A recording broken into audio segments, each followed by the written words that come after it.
Hi guys! Today's recipe is a complete meal that is full of flavor, packed with protein, iron, folate, and more essential nutritional goodies, nice and filling, and best of all, you can have it ready on the table in 10 minutes or less.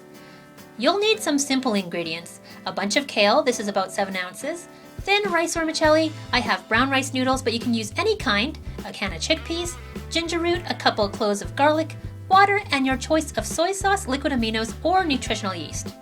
Heat up about 6 cups of water to a boil while we get our kale ready. I just like to pull the green parts away from the stems and throw them into a large bowl to rinse away any dirt. You can tear them off in bite-sized pieces or just pretend that you're the kale beast, ripping the poor helpless kale to smithereens. Ha ha ha ha ha.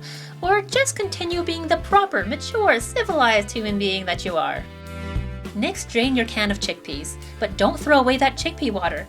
Keep it and use it as an egg replacer or in your next batch of vegan meringue. Click here for more info on that. To prepare your ginger, just snap off a piece from the root. This is about an inch cube, sort of. You can use more or less depending on your taste. Then just cut or peel away the skin. Rub the skin off the garlic cloves and cut off the dry end a bit too. Now it's time for the stove. This is the water that we had heating up to a boil earlier. Just pour it into a pot. This package of brown rice noodles makes a lot, so I'm just going to use half the bag. And try not to get little bitsies of rice noodles everywhere, but it happens anyways.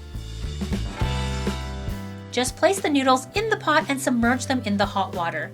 There is no need to turn on the heat, just let them sit there for now. I've got my trusty non-stick pan over high heat. You can feel if it's hot enough by holding your hand over the pan carefully without touching, or drip some water on top. If the water starts to sizzle away immediately, it's ready for the chickpeas. After dumping in your rinsed and drained chickpeas, add the garlic and ginger. I'm using a garlic crusher to mince both of these ingredients. So much faster than mincing by hand, and it gets the flavor out better, in my opinion.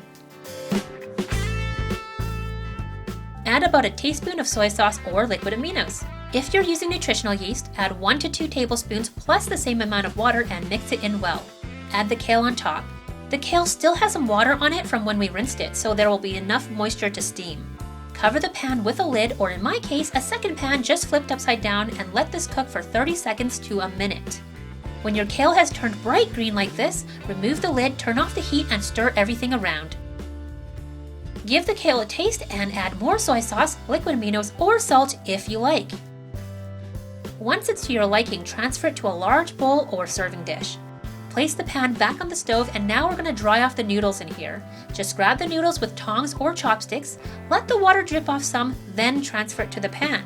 The residual heat will dry out the noodles a bit, and the noodles will pick up a small amount of ginger, garlic, and other savory flavors left from the kale and chickpeas. After a minute, the noodles will be mostly dry, and you can serve immediately.